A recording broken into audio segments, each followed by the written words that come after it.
Borgu çan çıgar. Borguan çandı görgende enne kengin can çıgar. Atandın görgende borguan çandı karasa.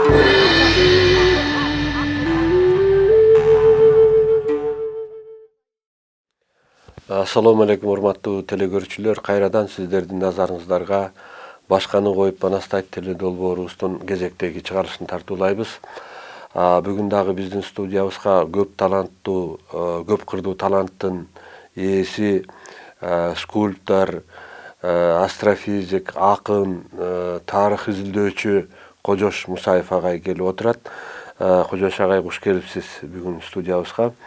Мына өткөн берүүбүздө сиздин өзүңүздүн түзгөн карталарыңыз боюнча ошол кыргыз, байыркы кыргыз мамлекетинин 12337 жылдык тарыхы боюнча баягы периодка бөлүп кайсыл хандар, кайсыл теңир куттар, кайсыл кагандар кимдер болгон деп ошолордун кайсы чөлкөмдө жашаган, кайсыл территорияны башкарган, ушулар боюнча атайын түзгөн карталарыңыз бар экен. Анан ошол боюнча баягы келдик элек. Анан өткөн берүүдө ошол Тезек Темир каганга келип ошонун айтып баштабынан убакыт бүтүп калды эле да. Бүгүн эми сөзүбүздү улантсак. Бүгүн кайсыл периодду кимдерди айтып бересиз? Ошонун алдында мындай окуя болгондо ичиси шаны, анан бул өзү бизче которгондо Усын төбөй деп айтылат да. Биздин доорго чейинки 126-185 жылдын аралыгы болуп калат да. Ошол мезгилде биздин бу Кутуз, жана азыр кеп кылбадыкпы? Кутуз Тезек Теңири куттун чоң атасы болуп калат, Кутулук. Кутулук деген ожа, ошол Кутулук деп да коет экен, Кутулук. Ушул киши менен биздин замандын 90-жылдары, биздин замандын чейинки 90-жылы Кытай тараптан, биз дайым эле Кытай деп келет эмеспиз. Чин деп айтылат экен. Бул тарыхый маалыматтарга таянып келгенде Кытай деген сөзүбүздө биздин Кытай урусу ошол жакты бийлеп тургандыктан анан чаташып кетет экен. Кытай дейле бергендечи, себеби ал жерде биздин кытайлардын, эр Кытайдын анан урпактарынын иш-аракети болуп аткандыгы, анан аларды Чыңкандын урпагы деп да, Чыңкан Ханзу деп койсом болот го, мен тарыхты ушинтип жаздым. Анан ошол тарапты бийлеп турган ошол мезгилде Шыгай, Каншыгай деген болгон экен. Биздин эле Каншыгай. Ошо Каншыгай Ли Гуан Эршийский деген 20-чы деп коет, аскер жетекчи. Анан Лилин атактуу аскер жетекчи, өкө тең атактуу аскер жетекчи. Ушулардын кол салышы болот. Ошондо Кутулунун аскерине 70.000 аскер менен, анан 100.000 жөө аскер менен кол салат. Бул ошондо биздин доорго чейинки 90-жылдардан Лилин колго түшөт да. Ооба. Как раз ошол Лилин ушул чабуулда колго түшөт да. Мына эсиңизде бар турбайбы? Ошо Саяндык төбөлөр дегенге, Саяндык төбөлөр анда 20.000 атчан, 3.750 тиги жөө, чыгышта ага каршы 30.000, анан 10.000 атчан аскер тигилердики келатат. Баш аягы тигилердики жана айтпадым, 70.000 деп. Ушул чоң согуш болот экен, анан ошондо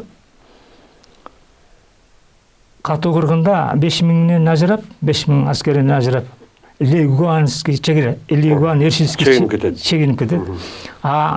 Лилин колго түшөт. 5.000 аскери менен колго түшүп калат дагы. Багынып берет да. Баары анан тиги Кутулук бул кишинин баягы эрдигин баалап анан тиги кайра кайтпай тургандыгын дагы сезет. Эгер кайта турган болсо аны тиги тыкайчу жазалайт да. Тайсун император. Тыкайчу. Эми ал император деп коет экен, а фактически жерди бийлеп турган кыргыздын эле хандары болуп атат да. Хан Израиль менен тиги Шыгай хан. Анан Лилинге биздин ошол Кутулу өзүнүн кызын Тартууга зайыптыкка берет. Тартуулап. Ушундай абдан эң жоопкерчиликтүү иш жашайт да. Анан ошондон кийин анан Ли дайыма Лилин биздин Кавказия жакта жашап калат экен дагы. Анан ошол жерде орус аскерлерин жетектеп калат. Жана динлер деп атпайбы? Динлиндер дегендерди. Дини Лин. Линге баш ийгендерди, ишенгени Линдер деген болуп калып атат да. Динлер деген ошондон сөздүн чыгышы ушундай болуп атат да. Бирок Кожош аке, муну Кытай тарыхчылары динлиндерди байыркы мезгилде кыргыздар деп эле жүрбөйбү? Динлиндерди жок. Кытай тарыхчыларында ошондой жазылган. Каардуу узун сакал деген маанайда айтылып жүргөн. Себеби мындай да, мунугу Гаухаули деген Кытай тарыхчысы бар. Анан ошонун Жунгонун дагы бир башка тарыхы деген китеби бар да, 2 томдон турган. Ошол китебинде ал адам динлиндер булар кыргыздар деп эле берип атат да. Анда ал ошо Лилиндин аскер курамында кыргыздар да болгон. Орустар да болгон. Узун сакал сары чачтуулар деп айтат да, тайгалыктар. Көзү көктөр деп. Көзү көктөр деп. Анан ушул кийинки согушта Гуанли Ерсиевский колго түшөт. А бирок Лилиндин жанагындай сатып кетти деп Тыкайчун анын Үйлөсүн, балага кырасын, энесин баарын өлтүрүшүп. Энесин жазалай турган болгондо анан Сымасян кыйыл киши эмеспи тарыхчы. Аны болсо каматып туруп биттеп таштайт. Билесиз да. Ооба. Анан бирок кайра кеңешчи кылып алып анан кийин анан Легуанли Ерсиевский анан кийин бул дагы талкаланып, анан бул дагы өлтүрүлөт да. Бул ошол биздин доорго чейинки 126-90-жылдын аралыгында болгон окуяларды камтып атат да. А согуш болсо 90-жылы болгон бир Янжан согушу деген болсо эле бул жерде. Ушул согуштан кийин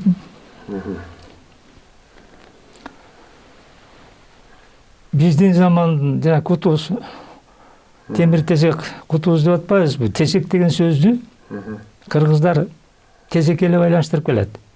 А япон тилинде Малдын тезегине байланыштырып. Малдын жампага, корголго, ушул сыяктуу ошонун баарына байланыштырып келет да.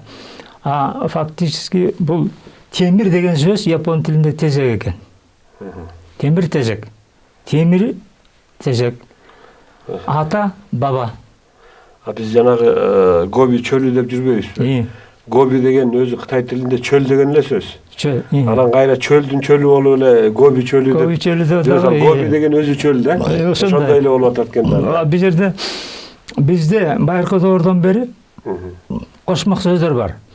Ушуну эгерде биз мындай илимий багытта иликтей келе турган болсок, ата бабадан калган сөз деп айтылат да дайыма эле. Атабыз ата, а баба деген эне деген сөз тиги тилде. Эне. Темир тезек деп азыр айттым. Келин кесек дейт. Келин кесек дегенде келини бизде айтылат. Кисаки дейт тигилерде. Канайым анан мындай келген келин да, императрица айым бизге келин болуп келди деген мааниде болуп атат да, жүрүп отуруп эле. Кыз кыркын. Кыз бизге кыркыны тиги тилде. Анан чоо жай дейт экенбиз. А чоо жайдын жайы биздики, жөн жайың айт эмеспи? А тиги чоосу тигилердики. Жөн жай дегенде дагы жөни, Джунин. Алжай деген сөз. Тиги ак тилде. Бул жерде дагы окшоштуктар болуп атат. Оюн зоок. Оюну биздики, зоогу тигилердики.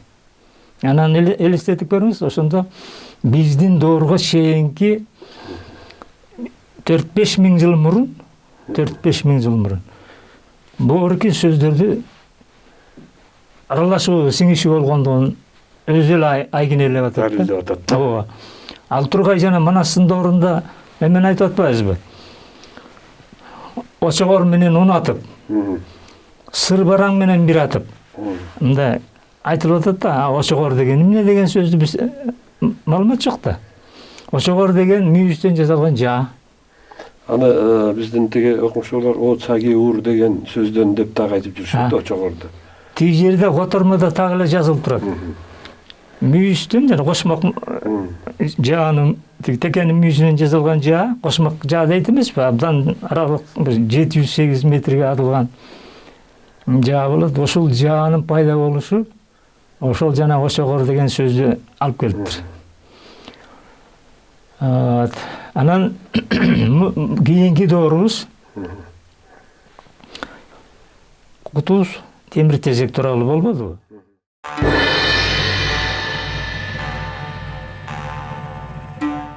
Анан ошо Кутулуудан кийинки доору жанагындай чоң кармашуулар болот.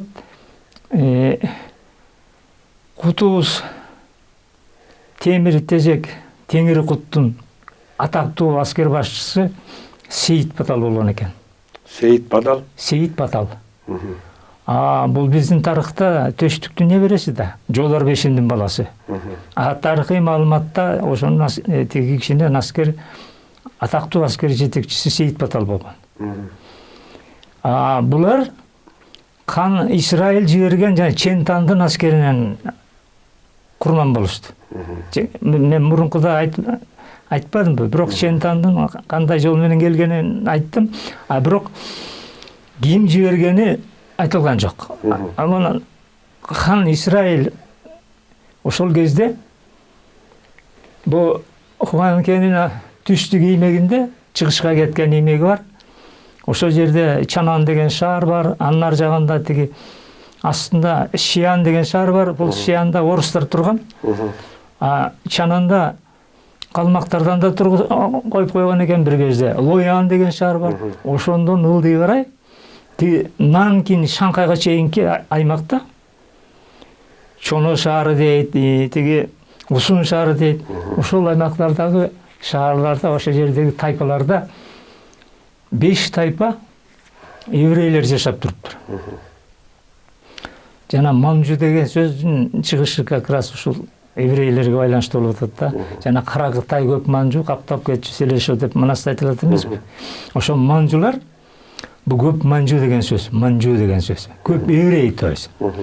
Анан ошол көп еврейлер хан Исраил ошолорду жетектеп турган кыргыз еврейлерин да Кытайын да бийлеп турган кыргыздын ханы экен. Эми еврейден кыз алса керек да. Анан жөн жеринен Исраил деген негизи кыргызда бүгүнкү күндө деле Исраил деген аттар көп кездешет да. Исраилдер бар эмеспи? Израиль деп тиги жүүттөрдүн борбору болуп атпайбы? Ооба. Анан буларда дагы ошол Израиль падыша жөнүндө көп айтылат да. Анан ушул жагынан алганда жанагы Ричард Хьют деген адамдын кыргыздар бул жүүттөрдүн 12-чи баягы бутагы тиякта жоголуп кеткен деп жүрбөйбү? Анан ушул жагынан алганда буларда туура жана Библия боюнча Манасия деген падышасы болгон. Бул Яковдун небереси да. Якып деп атпайбызбы? Анан ушуну алып эле Жакыптын уулу Иосиф, Иосифтин Жүсүптүн уулу Ефремия, анан Манасия деген 2 уулу болгон. Анан Манасиясы кийин Израилдин падышасы болгон да, еврейлердин падышасы болгон.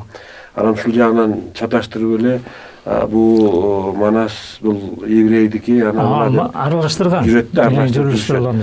Анан ушул жагынан дагы баягы элдин башы мындай айланып калат да. Анан бу Израиль деген Кыргызда аттар көп болсо Израиль деп атса, анан кийин чын эле еврей окшойбуз деген дагы биздин замандаштарыбыздын ичинде адамдар бар, кездешет. Бирок бул эки башка эл экендиги дагы аныкта. Кыргыз бул кыргызды жана өткөн периоддо дагы айтпадык беле. Тиги Платон, Сократтардын эмгектеринде кыргыздарды булар тиграхауды же болбосо царский скифы деп атаган деп. Анан ушул жагынан алганда дагы кыргыз эли негизи эң байыркы 3-4 элдин бири катары айтылып жүрөт да. Могу картада Адил Шейтек Домбулдун Кудай токмок деп кеп кылып атпайбызбы? Ошол Кудай токмоктун канчалык аймакты ээликтегенинин өзү эле ошол кезде кыргыздардын канчалык бийиктикке чыкканы айтылып атат да. Бирок ага чейинки тиги Кан Исраилдин деп айтылган азыркы сөзүбүздө Кан Исраил менин иликтөөмдө Кытай урусунан чыккан.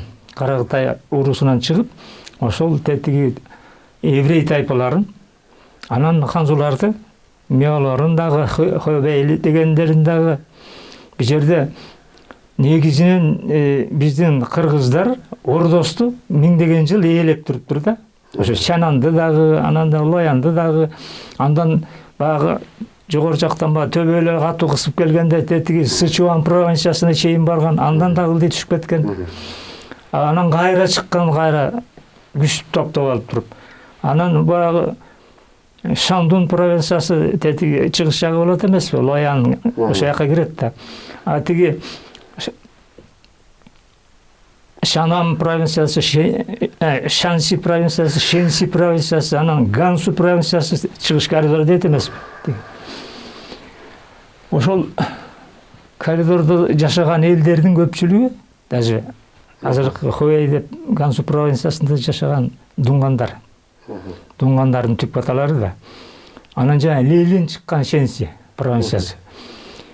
Мына ушул жердин баарында кыргыздар жашап, анан Кан Исраил ушулардын баары бийлеп турган экен да ошол мезгилде. Кан Исраил деген өзү кыргыз, Кытай урусунан чыккан, бирок еврейлешкен деген мааниде болуп атат да бул жерде.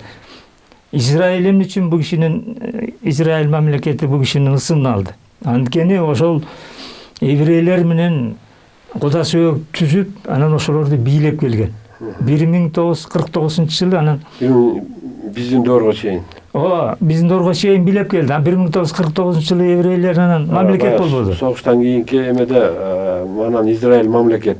Ошондо бул жердеги жанагы Шанхайдан Лоянга чейинки аймактагы тиги жөөттөр манжулар, жуулар деп коет да еврейлер. Ошолор анан тияка кетпеди. Анан өзү негизи бул жерде дагы бир мындай ойлонгон адамдарга бир мындай ой бар да. Жанагы Биробиджан деп еврей автономиялык областы деп түзүлгөн да. Ракы чыгыш жакта Россиянын. Анан эмне үчүн ошол жака түзгөн деген дагы суроо туулуп келчү да. Хабаровский крайда.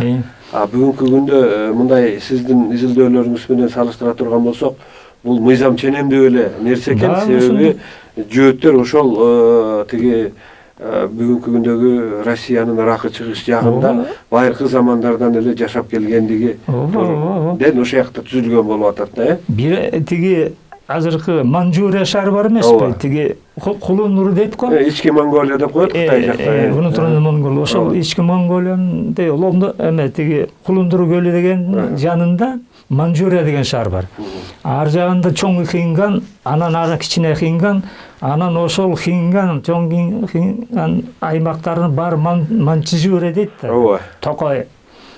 Мындай Токойлуу өлкө деген. Улуу Хинган тоолорунда мен дагы барып көрдүм ал жерлерди. Анан бул негизи түндүктөн Фуюга бардыңыз да, Фуюга. Түндүктөн түштүккө өстөй созулуп жаткан тоо кыркалар экен, Хинган тоосу дейт экен. Манас эпосунда улуу инген, кичинген деп айтылат. Ушундан. Анан бул негизинен ошо түштүктөн түндүктү өстөй кеткен тоо экен.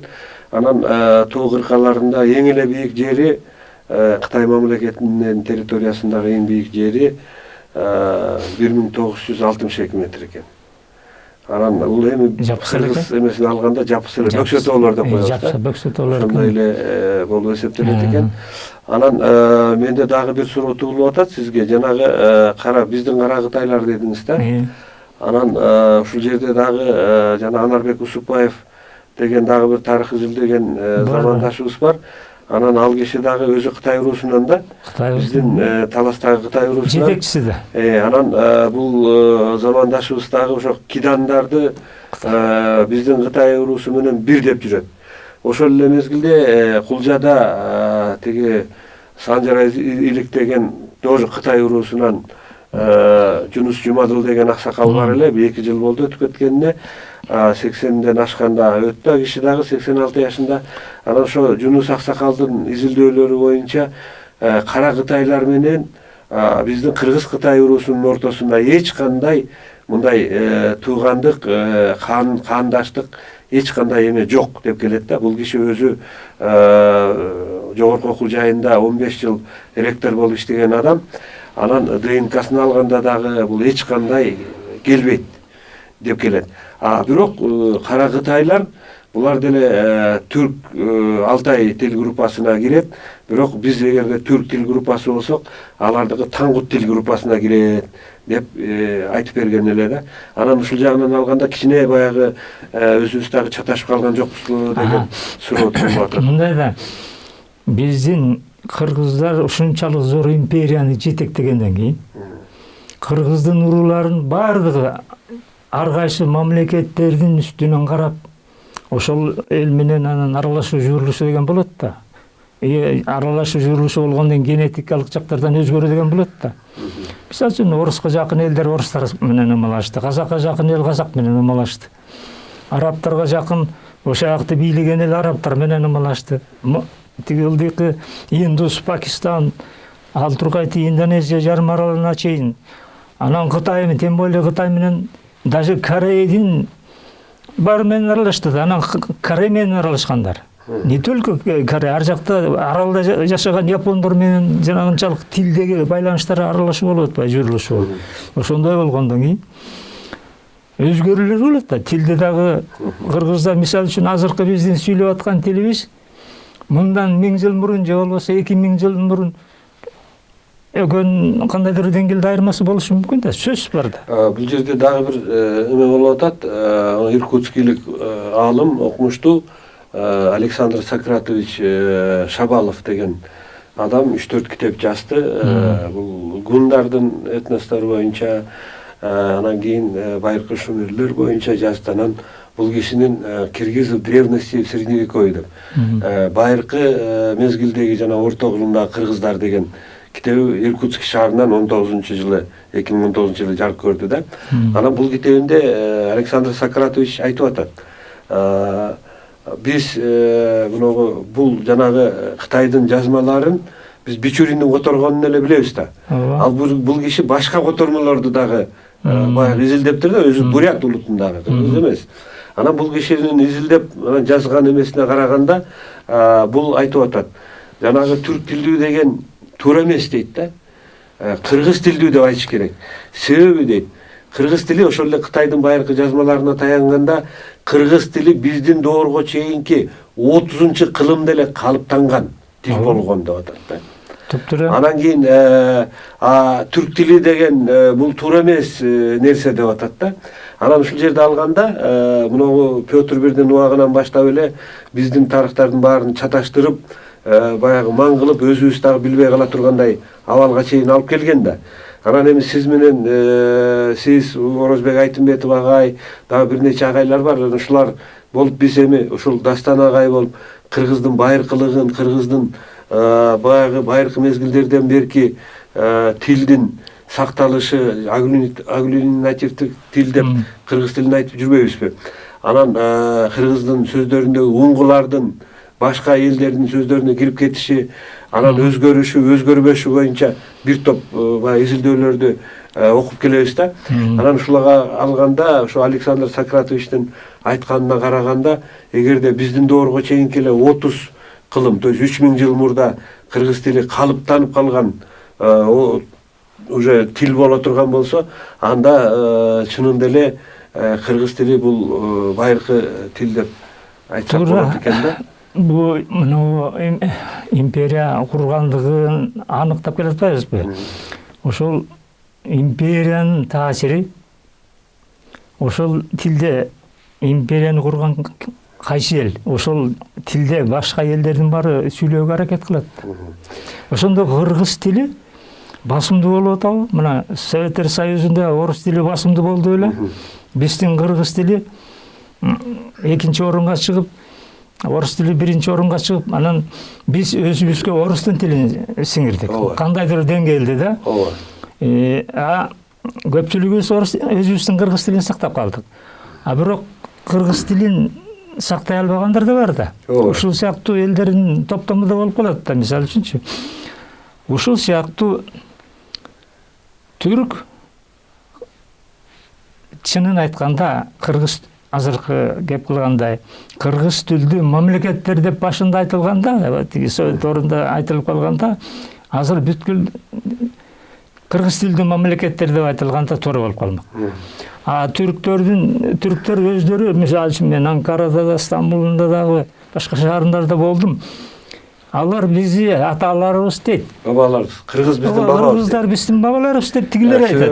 Биякта кыргыздар болсо, тескерисинче түрк атады. Мындай экен да, бүгүнкү күндөгү түрк мамлекетиндеги Түркиядагы түрктөр түрк деген наамды, түрк деген атакты, түрк деген атты булар 1919-жылы эле кабыл алышыптыр.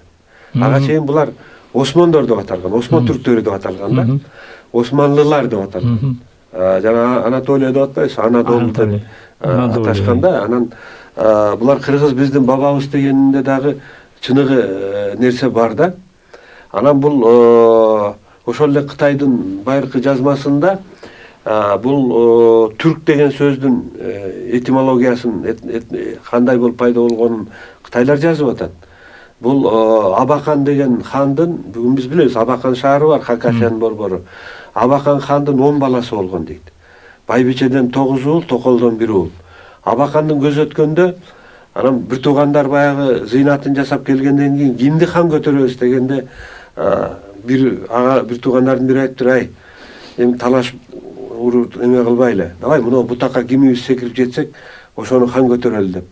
Анан бардыгы секирип көрөт, жетпейт. Анан Токолдун баласы Асан жетет экен да, Асан Шат деп. Асан принц да. Анан Асанды хан көтөрүшөт. Анан Асан ушунчалык адилет болот дейт да. Анан бир туугандар аны биздин түркүгүбүз дейт экен. Кийин Асандын уулу небереси дейт да. Бумун. Бумун деп атат, Таумен деп да жүрөт. Түмен деп да айтылып атпайбызбы? Түмен дегенде шаар бар да, билесиз да. Анан ошол Таумен биринчи түркү каганатын түзөт дейт. Анан баарынан кызыгы дейт, бул Асан Шат деген аты калып эле жана түркүк аталып кеткен деп атпайбы? Анан небереси анын чоң атасынын баягы каймана атынан мамлекеттин атын атады, түркүк мамлекети деп. Гумилевтордо, башка окумуштууларда дагы Тюркутское государство деп жүрөт да, каганат Тюркутское деп. Анан ушул биздин доордун 452-жылдары баягы курулат каганат, 581-жылы экиге бөлүнүп кетип атпайбы? Чыгыш түрк каганаты, батыш түрк каганаты депчи. Анан ушул жагынан алганда дагы биздин мына тарыхка киргизе турган, бир тактай турган бир чоң эме болуп атат да. Анан жанагы мен сизге берген кара кытайлар менен биздин кыргыз кытайларынын, кыргыздын Кытай уруусунун ортосундагы байланышта дагы көп чаташтыктар кездешип атат да. Андан ары анан Атиллага келдик беле, ошо Адилханга. Бул биздин доордун 4-чү кылымы, Ооба. Бул Адилла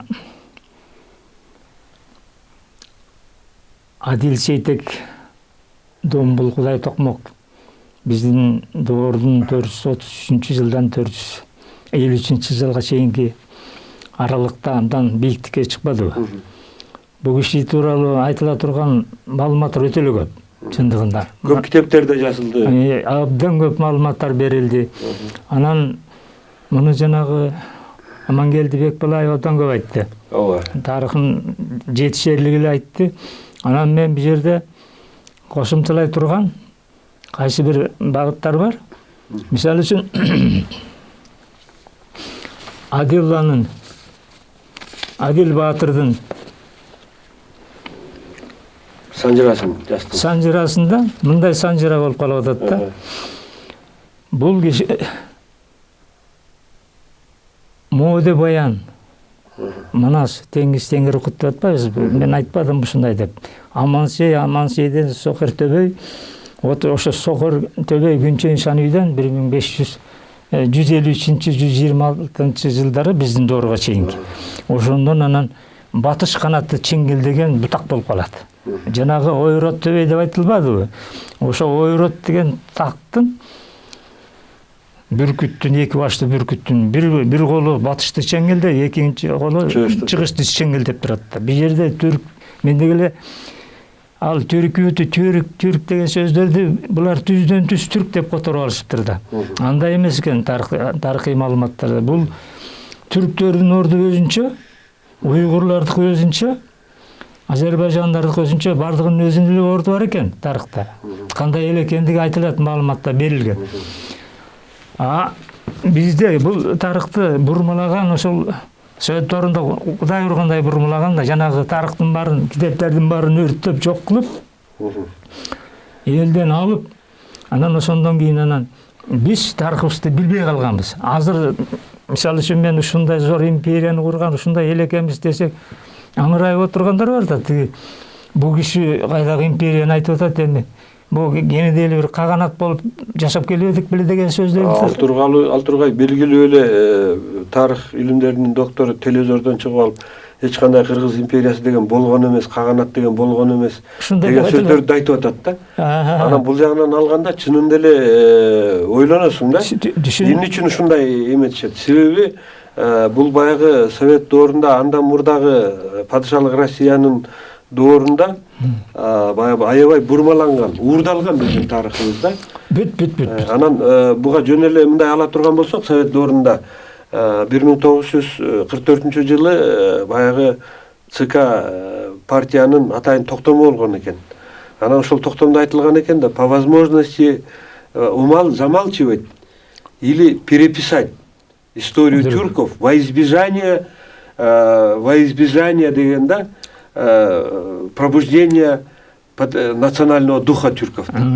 Ушундай нерселерди бул бүгүн деле ошол КПССтин документтеринде турат да. Менин айтайын дегеним мындай болуп атат да. Ошондо кыргыздар эмне үчүн өзүнүн тарыхын жерип калган? Мына мен империя момундай курган, тети Латын Америкасына чейин барган деп айтып атам. Ал тургай тиги жерде, мына жерде көргөзүлүп атат. Кайсы уру, кайсы элди бийлегендиги тууралуу айтылып атат. Маселе мында туруп атат. Эмне үчүн жергендиги, эмне үчүн биз тарыхыбызды көргүбүз келбейт? Башка элдер кыргыздардын алдында кандай абалда жүргөндүгүн алар көргүсү келбейт. Анан биздин жана жетекчилерди, тарыхчыларды сатып алган учурлар болушу да мүмкүн деген ой болуп атат. Андан сырткары кыргыздын өзү ошол жана зор империя курганга чейин ынтымакташып келди. Дүйнөнүн бурчунун баарын ээледи. Чыңгызхандын доорунда да бардык жактын баарын ээлешти. Ошол жердин баарында кыргыздын ар бир урусу хан болуп турушту. Жөнөкөй болгон жок, хан болуп турушту. Ар бир уру, 40 уру. Андан кийин кармаша башташты. Маселе мына ошо кайра эки жаат болуп, оң менен сол, анан солдон оңго өтөт, оңдон солго өтөт. Анан эки тарабында бир жагында Төбөй, экинчи жагына да Төбөйдөн да чыгат. Биягына ишигилип момундай аралашып алып турган, экиге бөлүнүп алып турган. Бардык мамлекеттерде эки жаат, православный, левославный. Эки жаат кармашып отурганын аягында тукум-курт болуп калат, аш жерден калган. Жанагы өзү негизи баягы мындай согуша берип, анан баягы братоубийственный согуш боло берип, чыканагына чейин кам болуп, анан Кудайдын каргышына калган деп дагы айтылып келет да. өздөрү эле мына азыр мен андан ары улайын, анан кантип биз анан жүрүп отуруп автономия областка айланганыбызды анан тиги ушул жерде дагы бир кошуп кете турган нерсе бар.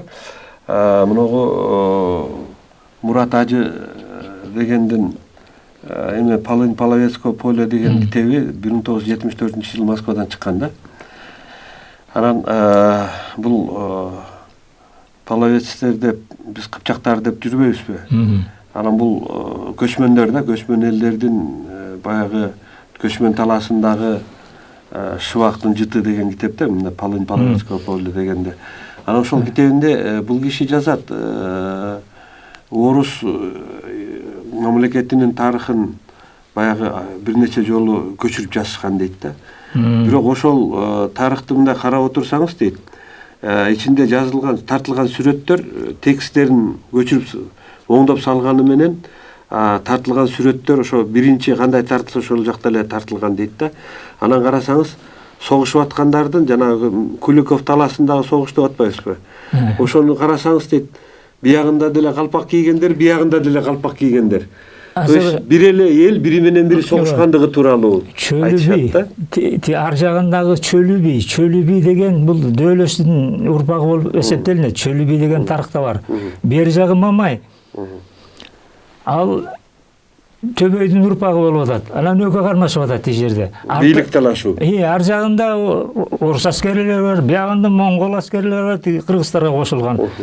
Ушундай эле эки жаат. Эми ошого жетебиз. Азыр карап туруңуз. Эми могу жерде Согер Төбө дебедикпи, Күнчө Ишанов деп. Ошондон Ермана деген адам кетет экен. Андан Озоор дейт экен. Андан Эш Мамай, андан Эш Бакай, андан Сок Эр дейт. Сок тууралуу кеп кылбадымбы? Сокулук, Сок деген жердин баары, Согдиана дегендин баары, Сок өрөөнү деген. Илинай, как раз ушу Согер Төбөгө арналган жерлер экен да. Илинай дейт экен, андан Эшекей, андан Акшей, андан Адил Сейтек дейт экен. Да бир жолу айтылат экен. Адил Сейтек жана Адилхан, Жок. Бул ага чейинде айтылат экен. Ага чейинде айтылат экен. Андан кийин Көкөшө, анан Шамей дейт экен. Анан Ишей дейт экен. Андан кийин Элили дейт экен. Элилиден Семей менен Манас Сейтек кетет экен. Анан Манас Сейтектен Актардан белек, Манас Сейтектен Мунзак кетет экен. Мунзактан Адил Сейтек Домбул.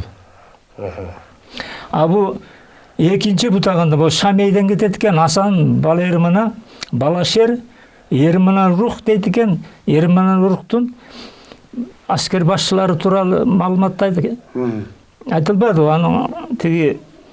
Анын балдары Жылдыз, Шамаман, Шамамандан Бийтемир, Бала Темир, Тоо Темир, анан Жоолдар деген. Ушундай балдар болуп тур. Андан ары улай турган. Ал эми Адилдин түздөн түз өзүнүн балдары баягы тиги азыркы Вена шаарынын ар жагында Балатон көлү бар да. Ошо Балатон көлүндө Адил өлгөндө Эрнак дегени, Эллак, анан дагы башка балдардын баары почти что кырылып калды да. Бул жерде бийлик талаш болду да дагы. Эми ушул жерде дагы бир суроо, Кожош аке, мынакей өткөндө сиз жанагы 11 метрлик санжыраңызды көрсөттүңүз эле, батман барагына жазылган. Моуреки адамдардын аттарын, кимдин баласы экенин, кимдин бабасы ким экендигин кайдан алдыңыз, кайсыл баягы источниктерге таяндыңыз, ушунду айта кетсеңиз жакшы болор эле. Бул жерде өтө эле көп маалыматтарды чогултуш керек экен. Жана бир кеп кылып өтпөдүм беле. Бирөөндө чоң атасын жазат, бирөөндө андан кийин небереси дейт, бирөөндө тигинин тайекеси жеен деп айтылып отурат. Анан бирөөндө Баланчанын баласы согушта мунун аскер жетекчиси дейт. Мисалы үчүн могурки Керман Рухтун. Керман Рух Вестик от деп атпайбы? Батыш куттар. Бизде ар кандай которуп атышат. Менин котормомдо биягынан келгенде батыш куттар кыргыздар эле болуп чыкты кайра эле. Эсткот, Васткот. Остоготы деген чыгыш куттар, Вестоготы деген батыш куттар, эки куттар чогулуп алып туруп баягыдай эле тиги жактын элин чогултуп, бияктын элин чогултуп анан кийин кармаш болуп атпайбы.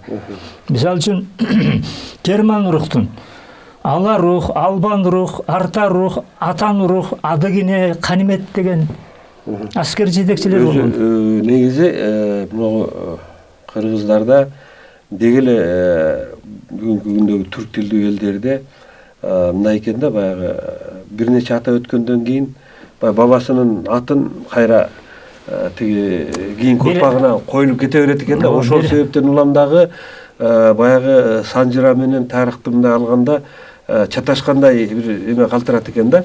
Мисалы үчүн баягы 16-жылдагы үркүндө көпчүлүк балдардын атын Үркүнбай койгон да. Кайталап. Анан кийин мындай карасаңыз, дагы 3-4 күн өткөндөн кийин кайра эле Үркүнбай деген муундар кезигет да аттар. Же болбосо Манас деген ат деле аябай көп кездешет да.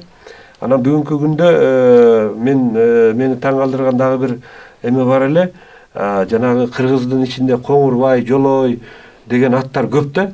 Анан кийин бул эмнеге душмандын атын коюп койгон деген дагы эмелер келет да. Анан ушул жагынан алганда дагы могу Адил Сейтек деп келип атат.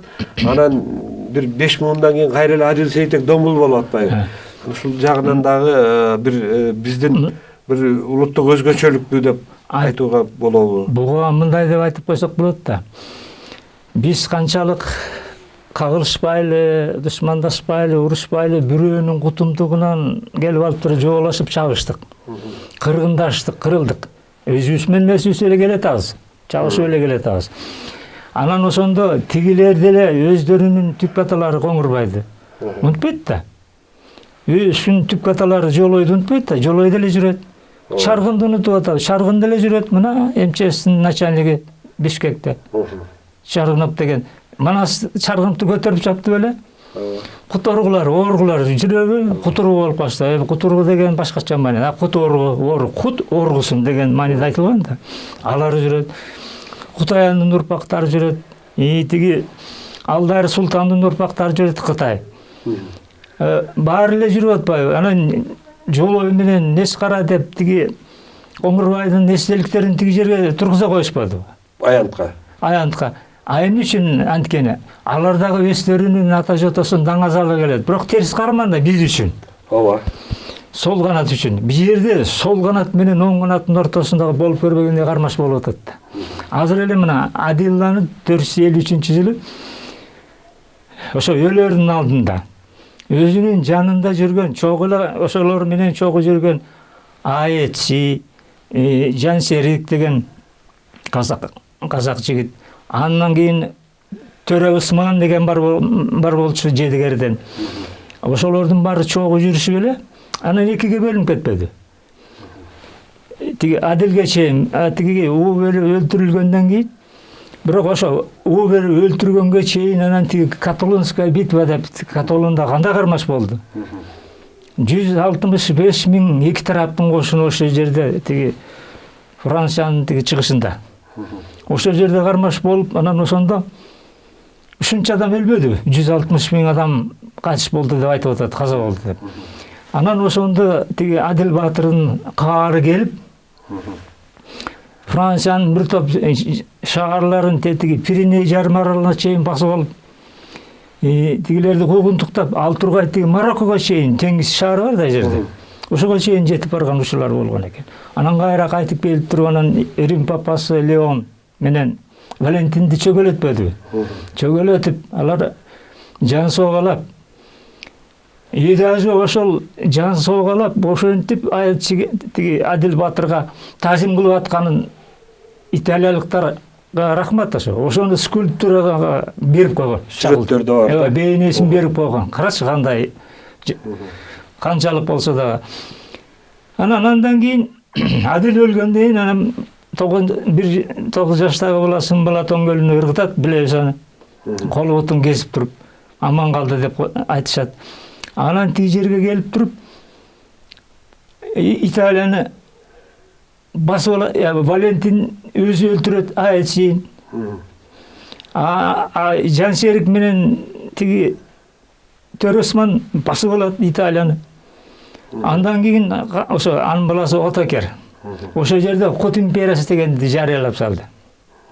Басып алып турган Куттардын империясы деп койду.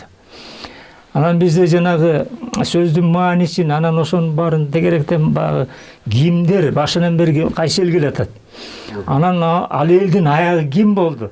Аты жөнүнүн баарын Санжыра менен салыштырып келип, ылдый жактан өйдө сүрүп, өйдөдөн ылдый сүргөндө, анан барып туруп эле аты жөн Санжыра болуп чыгып калып атпайбы?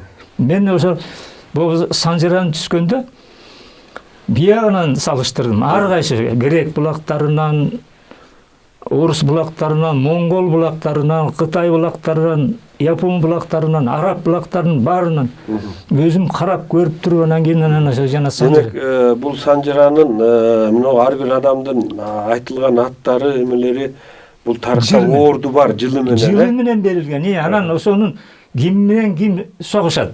Ал кимдин баласы? Анан ал кайда кетти? Ал өлгөндөн кийин ордуна ким келди? Ушундай болуп отуруп анан тарып кетип атпайбы? Анан эми ушул Санжыраңызды жана 11 метрлик Санжыранын ар бирин чечмелеп туруп анан кийин өзүнчө бир китеп кылып чыгарышыңыз керек экен да. Себеби бул өтө кызыктуу нерсе экен. Себеби көпчүлүк адамдар баягы Санжыраны айтсаңыз, бул ойнан эле жазып койду да, жетиги аям менен алдым да койду да дегендей дагы пикирлер айтылып жүрөт да. Ошол себептен улам буну жанагы булагын көрсөтүп, кайсыл булактан алдыңыз ошону бир китеп кылып чыгарышыңыз керек экен. Буйруса аны да чыгарарсыз. Буйруса. Анан кийин тиги Адилла Баатырдын кийинки Уракун дейбиз бугулар.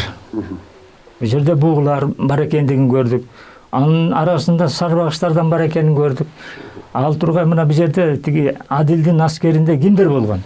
Урустар, казактар, Черик Матайлар, Наймандар, Акчубак дейт, Моңолдор, Саяк дейт, Мундуз, Багыш, Бостон, Кушчу, Керей, Жогесек, Каракесек, Шер, Алтайлык, Чубаш жана башкалардан турган. Бул китепте берилген. Анан негизи ошол бүгүнкү күндөгү биздин Санжырабыз негизинен 15-жылынан бери эле болуп атат. Адилине тагайдап анан кийин оң сол деп бөлгөнүбүз бер жагы эле келип атат да. Анан ушул жагынан алганда дагы ошо кыргыз элинин байыркы мезгилдердеги жанагы аттар, уруу аттары сакталып, улам кийинки муунга өтүп келгендиги дагы биз айтып белгилеп кетишибиз керек экен да. Ошондон улам байыркы мезгилдерде эле ошол эле саяктар, ошол эле дөөлөстөр, ошол эле төбөйлөр, ошол эле Саруу, Кушчу, Кытай жетиген уруулары байыркы мезгилдерден эле болгондугунун күбөсү десек болот да. Мына ошол Адилдин доорунда ушундай болбодубу? Андан кийин жанагындай батыш канат уже урай турган абалга келип калды. Тиги жакты тиги Отакер болсо Кут империясы кылып жарыйлап ийди. Анан алар болсо жалынып атты.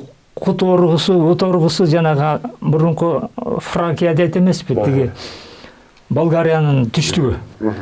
Фракияда тиги кут оргулар турду. Ут оргу анын жетекчиси Сайдилхан деген болуп турду.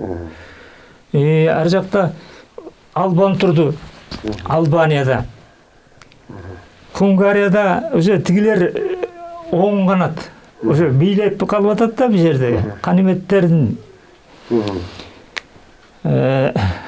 булардын аскери анан кийин тиги баягы Ойрот төбөйдүн бир бутун сындырып, анан ар жактан бери карай сүрүп келатат. Эми андан аркы доордо стам чыгат да. Стам. Иштеми калган деп маалымат айтылат. Ал эми башка маалыматтарда кайсы бир жерде стам дейт. Стам калган дейт. Анын уулу Турсунбек дейт. Турсун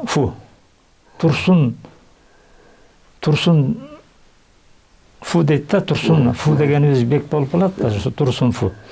Турсунбек болду. Анан ошо стам калган болсо, биздин замандын 551-жылы Стамбулду алды.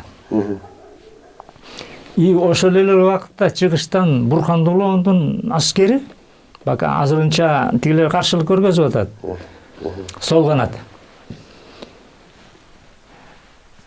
Сол канатта Кушчу, Саруу, Мундуз, Жок, Кытай кошулган жак. Кытай чыгышта жүрөт.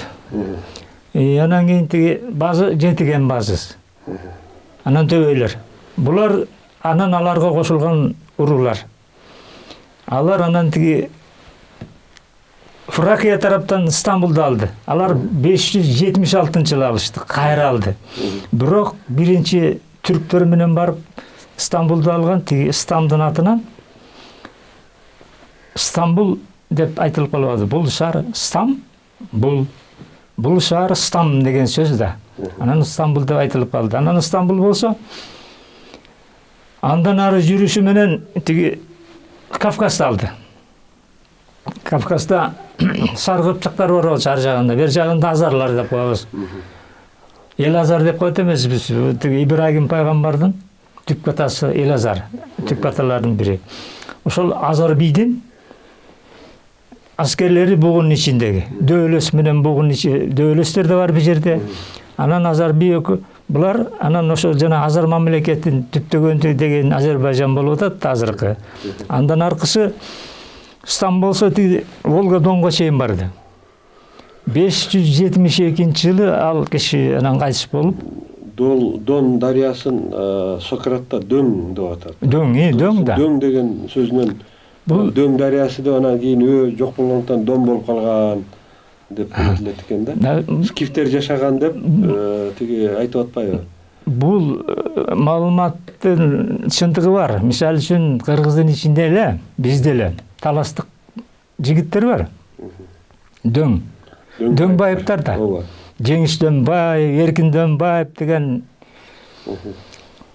эркин күрөштүн чеберлери бар эмеспи? Анан дөң деген мына сакталып аткандыгы, ошол байыркы атасынын өзүн ошого чейинкисин сактап аткандыгысы бар. Анан ошондо тетиги Венгриядан, Хунгариядан тартып бери карай анан Кыпчак талаасынын Монголияга чейинки анан жана өлгөндөргө анан биздикилер көрүстөндөрдү курады, койду. Üstüne taş mulalardı, çekip koyduruştu. Sarı Mundus'tun görüstön degen var Altay'da. Atı жазылып эле Sarı Mundus дейт. Мына өзү эле айтып атат, ошол көрүстөндөр калмакка тиешелүү эмес, кыргызга тиешелүү экен деп мен мурунку берүүдө да айтпадымбы? Эми бул жерде андан ары айтып отурса өтө эле көп. Мындан ары 572-жылы Стам өлгөндөн кийин бул жерде багы өз ара эме башталат. Деги бийлик талаш. Байланышып өзүнө бирөөгө жаман иш кылуу. Ал эми тиги Византиянын ошол кезде жетектеп турган Иракли, Шефте 1, Шефте 2, Иракли Шефте 2 деген кимге келип тун жапкыны, бугунун тун жапкысын. Ошону аябай сыйлап, ага ал тургай өзүнүн тиги башына кийген эмесин, коронасын кийгише коюп, кучактап деп, эми биз силерге ишенебиз, сизге ишенебиз, менин баламсың деген сөздөр бар да. Ошентип эми биз дайыма кармашкан колубуз үзүлбөсүн деп ошол жерде. Түрктөр болсо Иран менен ымалашып кетти. Анан ошондо тиги византиялыктар менен Иракли менен тун жапкы ымалашып атпайбы? Стамдан кийинки окуялар болуп атат да. Тун жапкы болсо ошол аймактын баарын, Кавказдын баарын бириктирет. Анан ал тиги Европада уже түндүктөн славянский народ. Алар жылат тиякты көздөй. Анан ошентип кыпчактарды алар сүрөт. Сарматтар деп те койгон аты бар кыпчактардын. Бул сары кыпчактар. Сары мааты, сары кыпчактар. Сар деген сөз бул монгол тилде эмени билдирет да тиги айды. Анан сары дейт биздин сары мааты, кара мааты дейт. Ошол эле кыпчактардын кара кыпчактарды кара мааттар деп койгон. Анан ошондон бери карай илгерки доорлордо тиги ошол масандаран өрөнү Сакстан деп айтылып келген да. Бул тууралуу мен мурунку берүүдө айтпадым. Сакстан, сактардын doğru ошолордун жүргөн жери деп ошол жерде жана Манастын шаары, Манас айылы дегендердин курулгандыгы тууралуу. Андан ары жүрүп отуруп анан кийин анан эми кармаш башталат анан. Эми бийлик акырындан сүрүлүп башталды.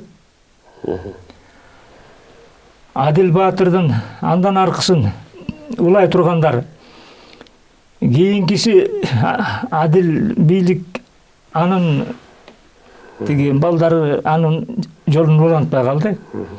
Ал анын жакын тууганы Шамайден тараган жана айтпадым, тиги Жылдыздан.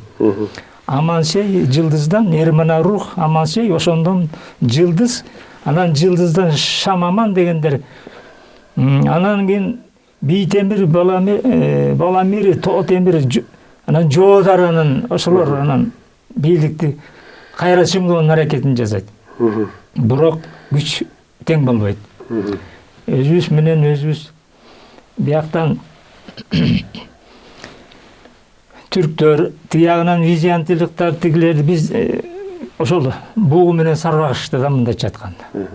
Эң негизги күчтүү каарманыбыз Стан болсо сарбагыш урусуна чыккан белгилүү атактуу полководец болуп атат, аскери жетекчи. Бизде сарбагыштардын ичинде Манаптын тукумдарын Стамболу дейт. Стамдар дейт, Стамболу дейт. Субануулу Стамболу деп коюшат. Жөн жерин Стамболу деп айтылбайт да. Ал эми Субануулу дегендин өзү дагы Субан Рабдан деген болгон да бир кезде. Ошо Субан Рабдандын кеминде турган. Субан Рабдан бир кезде. Ошонун таасириби же болбосо кандай айтылган кайсы бир Манаптын ошо жанагы айткандай башкалар деле Субандар болгон. Субаналиев, Субанов, Субанбековдор бүт эле. Эмне үчүн муну айтып атат? Анткени Субан Рабдан адагы жанагындай жикке бөлүнүп, Калдан Бошок бир тарапта, Субан Рабдан бир тарапта, анан кармаш болуп атпайбы? Серен Калдан менен дагы кийин. Анан Калдан Серен менен. Калдан Серен менен, анан Субан Рабдан менен дагы экөөнүн ортосунда кармаш. Калдан Серендер булар манжулар да. Калмактын немелери да. Жок. Бул япондошкон эле кыргыз бутак. Ал эми ошол доордогу муну мен кийин жакшы түшүндүрүп берем. Мисалы үчүн Калдан Бушокко дегенде, Калдан Бушок. Бушокко деген императордун даңазалуу аскер башчысы деген чисто японский сөз. Муну калмактар айтып жазбайт эле да мынтип. Япон тарыхчыларынын көпчүлүгү көп сөздөрдүн бардыгын маалыматтарды калтырып кетиптир. Аны окуй турган киши окуй алат экен, окуй албаган, окуй албай эле калган. Кийин баягы Квантунский армия деп Хинганда талкаланбадыбы? Ооба. Ошол талкалангандан кийин Япониянын таасири начарлап, анан орустар менен ортосунда кармаш болуп, эки тараптуу кармашы болгондун кесепети аягында аларды жана эле айтпадымбы? Сол тарап, оң тарап. Ушул православный менен левославныйлардын ортосунда кармаштын аягы ак сөөктөрдү талкалап бүттү. Кызылдар жеңди дегенге алып келип атабыз. Анан Атилланы ушу менен бүтүрүп, андан ары Кожо Шаке, мынакей мына бүгүнкү 1 саат убактыбыздагы соңуна чыгып калды. Дайым эле ошол кызык жерине келгенде токтоп калып атабыз. Кудай буйруса кийинки телеберүүбүздө муну дагы Стамдан баштап ошол кенен кесир айтып берсеңиз жакшы болор эле. Себеби Стам боюнча дагы белгилүү санжырачы Төлөк Төрехан Аксакалдын бул Кытайдын кара жүлүнөн өткөн адам. Төлөк Аксакалдын ошо Кыргыз эл санжырасы деген китебинде дагы Стамдын баягы тарыхы аябай жакшы баяндалат да. Анан сизге терең ыраазычылык билдиребиз. Сиз Кыргыз элине скульптор катары, астрофизик катары, акын катары, тарых изилдөөчү адам катары бардык жагынан таанымал адамсыз. Атайын ушул убакыт бөлүп биздин студиябызга келгениңизге терең ыраазычылык билдиребиз. Урматтуу телекөрүүчүлөр, ушуну менен бүгүнкү берүүбүз соңуна чыкты. Кийинки көрсөтүүбүздө жолукканга чейин аман туруңуздар.